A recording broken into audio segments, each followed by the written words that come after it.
I was on my knees in the mud, breath coming in ragged plumes, while two private security contractors ground my face into the chain-link fence.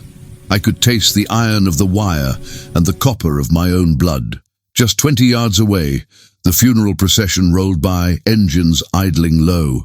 The lead guard, a loudmouth in a tactical vest, leaned in, twisting my arm until the joint popped. "You picked the wrong gate, old man."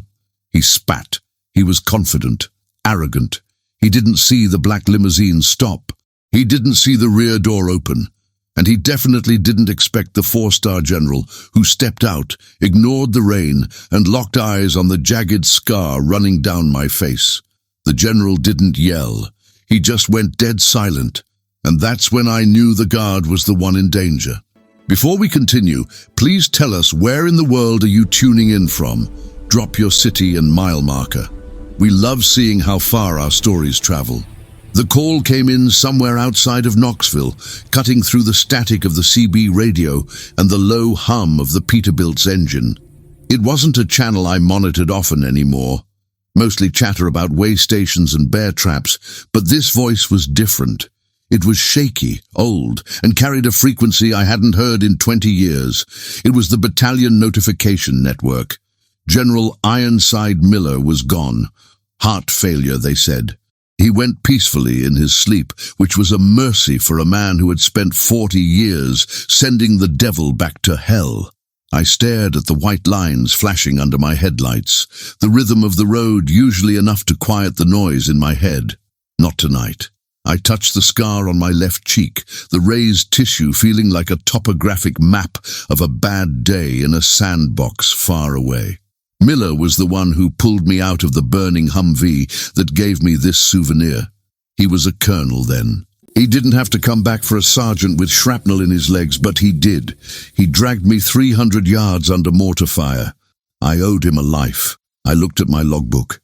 I had a load of steel pipe due in Baltimore in 2 days. I was ahead of schedule.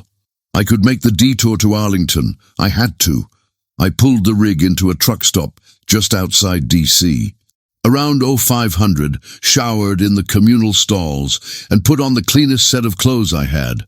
Dark jeans, a black button-down, and my boots. I didn't have a suit. I didn't have medals anymore. Those were in a shoebox in a storage unit in Ohio. All I had was the truck and the respect. The rain started as I bobtailed the Peterbilt toward the cemetery. Traffic was a nightmare, blocked off for blocks. This wasn't just a funeral. It was a state event. News vans, police escorts, black SUVs with tinted windows. I found a spot to park the rig on a side street, about a mile out, tucked between a construction site and an old warehouse. The walk soaked me to the bone before I even saw the gates, but the cold felt appropriate. It woke me up. It reminded me I was still here. When I got to the secondary access gate, the one for non-VIPs and general infantry, I saw the problem immediately. It wasn't military police running the checkpoint. It was a private firm, Blackridge Security. I knew the type. Exorbitant contracts, ex-cops or washouts looking for a power trip, wearing gear that cost more than my truck. There was a small crowd gathered at the barrier. Old guys in VFW hats, leaning on canes. A few younger vets looking lost, and right at the front, arguing with the head of the security detail, was a kid. He couldn't have been more than 19. He was wearing an ill-fitting suit that looked like it came from a thrift store, and he was holding a framed photo of General Miller. The guard, a guy named Vance, according to his Velcro patch, was towering over the kid. Vance was big, gym big, not work big. The kind of muscle that looks good in a t-shirt but tires out after 3 minutes of real work. He had that sneer, the one that says he knows he has the authority and he's dying for an excuse to use it. "I told you, son," Vance said, his voice loud enough to carry over the rain. "The list is finalized. No walk-ins. I don't care who your granddaddy was. If you aren't on the clipboard, you're on the other side of the street." "He sent me a letter," the kid stammered, holding up a wet piece of paper. "He said I could stand with the unit." Vance snatched the paper, barely glanced at it, and crumpled it in his fist. He tossed it into a puddle. "Looks like trash to me." Now back up before I have you arrested for trespassing on a federal site." The kid looked like he was about to cry or swing or both. He was shaking, his knuckles white on the picture frame. I felt that heat rise up in my chest. It wasn't the red-hot flash of anger. It was the cold blue burn of the engine hitting the red line. I walked up, my boots heavy on the wet asphalt. I stepped right between the kid and Vance. "Pick it up," I said. My voice was low, buried under the sound of the rain. Vance looked at me, blinking. He sized me up, grey in the beard, scar on the face, clothes that didn't cost 4 figures. He smirked. "Excuse me? Who are you? The vagrant welcoming committee?" "I said pick it up," I repeated, nodding at the crumpled letter in the mud. "And let the boy in. That's General Miller's grandson. You treat him with respect." Vance laughed, looking back at his 2 partners, who were chuckling along with him. "Oh, we got a hero here, boys. Listen, Gramps, why don't you waddle back to your rig and sleep it off? This is a secure perimeter. You're blocking the flow. You're blocking a family member from burying his own," I said, stepping closer.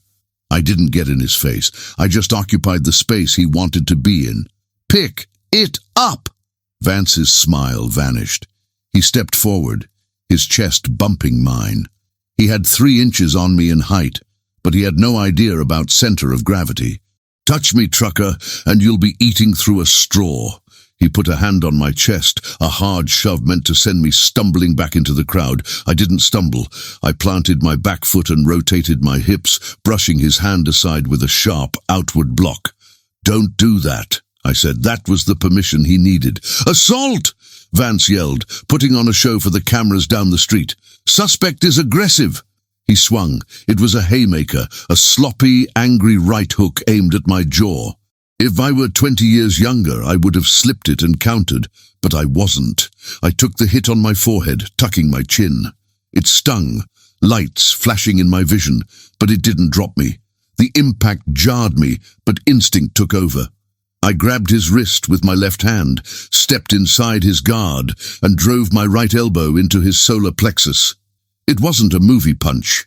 It was a short, brutal piston motion. The air left Vance's lungs in a wet wheeze. He doubled over. I could have finished it then. A knee to the face would have ended his day, but I held back. I wasn't here to hurt anyone. I just wanted the kid through. "Stay down," I growled, but I forgot about the others. The blow came from behind, a baton strike to the back of my knee. My leg buckled. I went down to one knee in the mud. Another strike hit me across the shoulders, firing a bolt of lightning down my spine. "Get him! Cuff him!" Vance wheezed, scrambling back up, his face red with embarrassment and rage. I tried to stand, grabbing the baton of the second guard, wrenching it from his grip and tossing it aside. I stood up, roaring, backing them off for a second. The crowd of vets gasped. I saw the kid frozen in horror. "Run, kid!" I yelled. "Go to the main gate!" Vance pulled a taser. I saw the yellow cartridge flash. Pop! The probes hit me in the chest. My muscles locked up instantly, every nerve ending screaming in white-hot unison. I fell forward, hitting the mud hard. The world turned into a vibrating tunnel of noise and pain. As the 5 seconds of voltage ended, I gasped for air, trying to push myself up. But they were on me. 3 of them, a knee in my back, a boot on my neck. They wrenched my arms behind me, the zip ties biting into my wrists so tight I lost feeling in my thumbs immediately. They dragged me up, not to my feet, but to my knees, shoving me against the chain-link fence. Vance was panting, clutching his ribs. He walked over and kicked me in the stomach, knocking the wind out of me again. "You're done," Vance hissed, leaning down, his face inches from mine. "I'm going to have your CDL, your truck, and your freedom. You attacked a federal contractor. You're going to die in a cell, trash." He grabbed a handful of my hair and yanked my head back, forcing me to look through the fence. "Watch," he taunted. "Watch the people who actually matter." The procession was starting. The hearse, draped in the flag, was rolling slowly down the wet pavement inside the perimeter. Behind it were the limousines of the High Command. The silence of the cemetery was heavy, broken only by the weeping of the rain and the clicking of the cameras. I tasted blood. I felt the shame burning hotter than the taser marks. I had failed. I couldn't get the kid in. I was just a violent trucker in the mud, exactly what they said I was. The lead limousine slowed down. It was passing right by our section of the fence, maybe 15 yards away. The window was tinted, impenetrable. Vance tightened his grip on my hair. See that? That's class. That's dignity. You're just dirt. The limo stopped. Vance frowned. What are they doing? The rear door of the limo opened. A soldier stepped out. He wasn't young. He had silver hair cut high and tight and 4 stars on his shoulders. He wasn't wearing a raincoat. He stepped right out into the deluge, his dress blues instantly darkening with water. General Sterling, the chairman of the Joint Chiefs, and 30 years ago, the captain of Bravo Company. My captain. He looked toward the commotion at the fence. He looked at Vance, preening in his tactical gear. He looked at the kid shivering with the picture frame. And then his eyes found me. I was on my knees, muddy, bleeding, with a security guard twisting my neck, but the angle of my head exposed the left side of my face. The scar, ragged, white and jagged, caught the grey light. General Sterling didn't move. He just stared. His eyes narrowed, focusing on that scar. I saw the recognition hit him like a physical blow. He didn't look at the guards. He didn't look at the crowd. He started walking. He walked off the pavement into the wet grass, straight toward the fence. Vance suddenly looked nervous. He released my hair and straightened up, puffing out his chest, trying to look professional. "General!" he shouted, snapping a sloppy salute. "Just handling a disturbance, sir. We have a hostile aggressor contained. The general didn't acknowledge him. He walked right up to the chain link, his polished shoes sinking into the mud. He was 5 feet away from me. "Open this gate," the general said. His voice wasn't loud, it was terrifyingly quiet. Vance blinked. "Sir, this man is a threat. He assaulted my team. I said..." Sterling turned his eyes to Vance and the security guard physically recoiled. "Open this gate." Vance scrambled for his keys, his hands shaking. He fumbled with the lock, dropping the keys in the mud, snatching them up. He got the padlock open and swung the gate wide. General Sterling walked through. He ignored Vance completely. He walked straight to me. "Cut him loose," Sterling ordered. "Sir, he's dangerous," Vance protested, reaching for my arm. "I can't authorize..." Sterling spun around. "You are relieved of duty, son. If you do not cut those ties in the next 3 seconds, my detail will arrest you for obstruction of a military funeral. Cut him loose." Vance produced a knife with trembling hands and sliced the zip ties. My arms fell to my sides, burning as the blood rushed back. I tried to stand, slipping in the mud. General Sterling reached out, not with a handshake, but with a grip on my forearm, hauling me to my feet. He didn't care about the mud on his dress uniform. He looked at my face, then at the scar. "Sergeant Mercer," Sterling said, his voice cracking just a fraction. "Jack." "General," I rasped, wiping blood from my lip. I was just trying to watch." "You don't watch from the fence, Jack," he said. He looked at the guards, then at the kid standing behind me. "Who is this?" "Miller's grandson," I said. "They wouldn't let him in. List issues." Sterling looked at Vance, a look of pure disgust. Then he looked at the kid. "Get in the car, son." He turned back to me. "You too, Jack. You're riding with me." "I'm a mess, General," I said, looking down at my muddy clothes. "I'll ruin the upholstery." Sterling smiled, a sad, tight smile. "It's a government car, Jack. We'll buy another one." "Now get in. We're not burying the old man without the guy who saved his life." I climbed into the back of the limo. The leather was soft, the air conditioning warm. The kid sat opposite me, wide-eyed. As the door closed, shutting out the rain and the stunned face of Vance, I saw the general pick up the car phone. "This is Sterling," he said into the receiver. "Get me the provost marshal. I want Blackridge security removed from the perimeter immediately. And have MPs detain a Captain Vance pending an assault investigation." He hung up and looked at me. "You look like hell, Jack." "Feel like it, sir," I said, leaning my head back. Good, he nodded. That means you're still fighting. The old man would have loved this. The inside of the limousine was quiet, a vacuum-sealed chamber of silence that kept the storm and the world at bay. The leather smelled of old tobacco and expensive polish. I sat on the edge of the seat, mindful of the mud caked on my jeans and the blood drying on my collar, but General Sterling didn't seem to notice. He was watching the rain streak against the darkened glass, his hands resting on his knees, hands that had signed orders sending thousands of men into the fire, yet now looked strangely still. Across from me, the kid, Danny, was staring at the scar on my face. He wasn't scared anymore. He looked curious. "Where did you get it?" he asked. His voice was small but steady. "Danny," the general warned gently, not looking away from the window. "It's all right, General," I said. My voice sounded rusty in the plush interior. I looked at the boy. "Your grandfather gave it to me." Danny blinked. He hurt you?" "No," I said. "He saved me. We were in a place called the Korangal Valley. A bad spot. My vehicle got hit. I was trapped inside and the fuel line had ruptured. Everyone else had bailed, but my legs were pinned. The fire was starting to come through the dashboard. I touched the jagged line of skin. I was screaming. I thought that was it. Then the door got ripped open, not by the jaws of life, but by Colonel Miller. He reached in, grabbed my vest, and pulled until the metal gave way. The dashboard melted part of my face before he got me out. He carried me 2 miles to the medevac. He took shrapnel in his back doing it, but he never dropped me. Danny looked down at the framed photo in his hands. He wiped a smudge off the glass with his thumb. "He never told me that." "He wouldn't," Sterling said, turning to face us. "The things that matter most are the things we don't talk about at dinner parties. Your grandfather was a warrior, son, and warriors recognize their own." The car slowed. We were moving deep into Arlington now, past the endless rows of white stones that looked like teeth in the grey grass.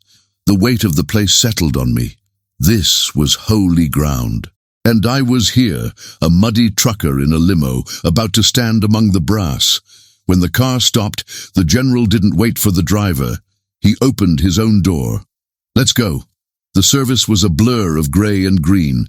I stood in the back, behind the family but ahead of the press. The rain had slowed to a drizzle, a cold mist that clung to the wool coats of the dignitaries. I saw senators, admirals, foreign attachés. They all looked polished, rehearsed. But when the caisson arrived, pulled by those 6 white horses, the Polish cracked. I watched the flag-draped casket move to the grave. I stood at attention, my back stiff, despite the pain in my knee where the guard had struck me. When the bugler started taps, the notes drifted through the mist, lonely and final. I felt the burn in my eyes, hot and sudden. I didn't wipe it away. You let it fall. General Sterling stood by the grave, accepting the flag on behalf of the family, before handing it to Danny. The kid looked small, holding that triangle of blue and white, but he stood straighter than he had at the gate.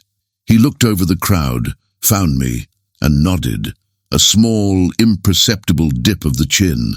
That was enough. As the crowd began to disperse, moving toward the reception tent, Sterling walked over to me. He had dismissed his aides. "You hungry, Jack?" he asked. "I need to get back to the rig, sir," I said. "I've got a load of pipes sitting on a side street. If I don't move it, I'm going to get towed." Sterling checked his watch. "My driver will take you. I have to shake hands with some senators or they'll cut my budget." He extended a hand. I took it. His grip was still iron. "If you ever need anything, Jack, you call." "I'm good, General. Just keep the roads open." I walked back to the limo, feeling lighter than I had in years. I had paid my respects. I had seen the old man home. The driver, a young corporal with a stone face, drove me back to the industrial district where I'd parked the Peterbilt. The rain had stopped, leaving the streets slick and black, reflecting the neon signs of the warehouses. "Drop me at the corner," I said. "I can walk the rest." The corporal nodded and pulled over. I stepped out, the cool air hitting my face. I watched the limo disappear around the bend, then turned toward the construction site where my truck was parked. I saw the flashing lights before I saw the truck. Amber strobes, not police. Security.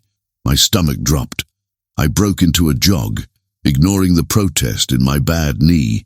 As I rounded the fence of the construction site, the scene came into focus.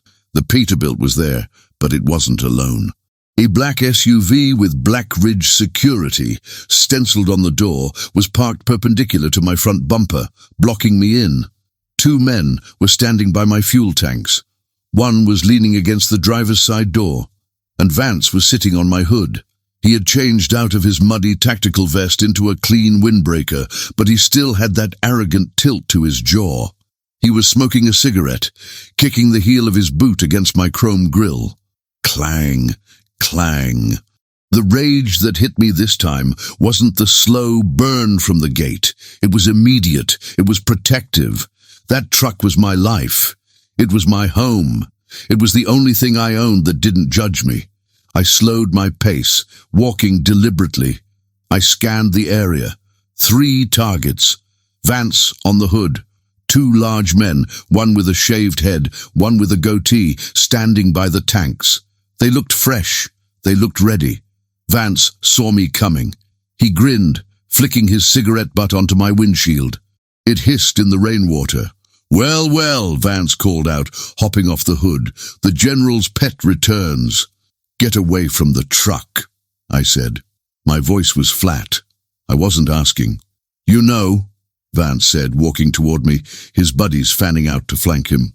"I just got a call from corporate. Apparently I'm suspended pending an investigation. Lost the contract, lost my bonus." He stopped 10 feet away. "I figure you owe me for that." "You did that to yourself," I said, my eyes tracking the 2 men on the sides. The one on the right was reaching into his jacket. "A baton? A knife?" "I don't think so," Vance said. He cracked his neck. "See, out there at the cemetery with the cameras and the stars? That was a show. This is just a dark street in D.C. No generals here to save you, old man. Just us." "I don't need a general to handle trash," I said. Vance's face twisted. "Get him." The man on the right moved first. He was fast, lunging with a telescoping baton, aiming for my ribs. I didn't back up. I stepped in. Escalation isn't about matching violence. It's about ending it. I took the baton strike on my left forearm. It hurt like hell, probably a fracture, but it put me inside his reach. I grabbed his jacket with my right hand, hooked his leg with my boot, and drove him backward into the wet pavement. He hit hard, the breath leaving him in a grunt. I didn't wait to see if he got up. I spun as the second man, goatee, threw a wild punch at my head. I ducked under it, the wind of his fist brushing my ear. I came up with a short, sharp uppercut to his floating ribs. I felt the cartilage give. He gasped, dropping his hands. I followed it with a hammer fist to the side of his neck. He crumpled. That left Vance. Vance wasn't laughing anymore. He was staring at his 2 men on the ground, then at me. He pulled a knife. A jagged, tactical blade, black steel against the streetlights. "I'm gonna gut you," he hissed. He slashed the air, feinting low, then lunging high. I backed up, keeping my hands up, palms open. I circled away from the truck, drawing him into the open space of the street. "Come on!" Vance yelled, slashing again. "Fight me!" He lunged, a straight thrust aimed at my stomach. I sidestepped, sucking in my gut. The blade caught my shirt, slicing the fabric, a cold line of pain across my skin, but he overcommitted. His momentum carried him past me. I grabbed his wrist with both hands, twisting it outward.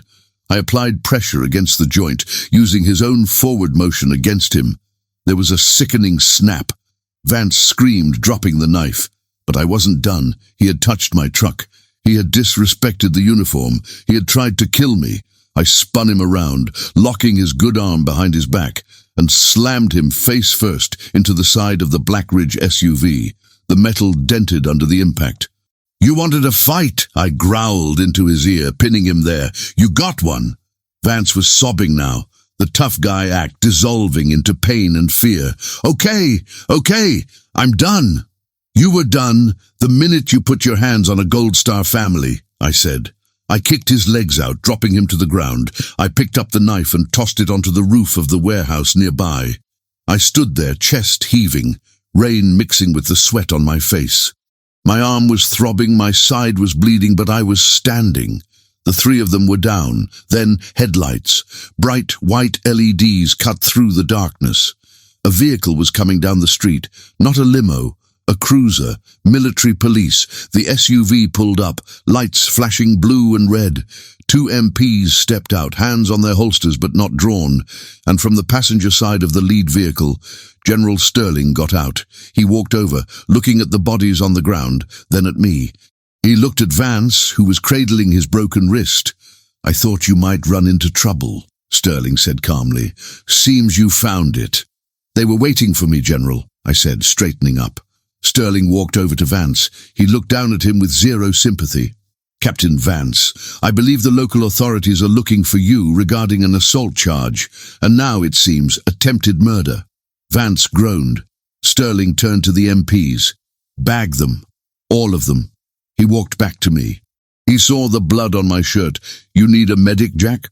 "I've had worse," I said, "just a scratch." Sterling nodded. He reached into his pocket and pulled out a coin. A heavy brass challenge coin. He pressed it into my hand. "For the drive," he said. I looked at the coin. It was the chairman's coin. "Thank you, sir." "Get that load to Baltimore, Jack," he said, turning back to his vehicle. "We'll handle the trash." I watched them load Vance and his crew into the back of the MP cruisers. As they drove off, silence returned to the street, just me and the Peterbilt. I walked to the truck, running my hand along the hood where Vance had sat. I wiped the spot with my sleeve. I climbed into the cab, the familiar smell of diesel and coffee welcoming me home. I turned the key. The engine roared to life, a deep, defiant growl that shook the frame. I checked my mirrors. My eye was swollen, my lip was split, and I had a new scar forming on my stomach. But I was rolling. I pulled out onto the highway, merging into the stream of red taillights leaving the city. I thought about the kid, Danny. I thought about the general, and I thought about the road ahead. The radio crackled. "Break 19, this is Night Owl. You see that commotion back there at the yard? Over." I picked up the mic. "Just taking out the garbage, driver. Just taking out the garbage." I hammered down, the turbo whistling as I picked up speed. The rain had stopped completely now.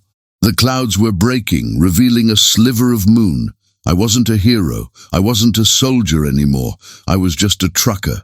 But tonight, that was enough. Thank you for watching. And if stories like this one about courage, sacrifice and second chances speak to you, please consider subscribing to our channel. Your support helps us share more incredible true stories that honor the forgotten heroes among us.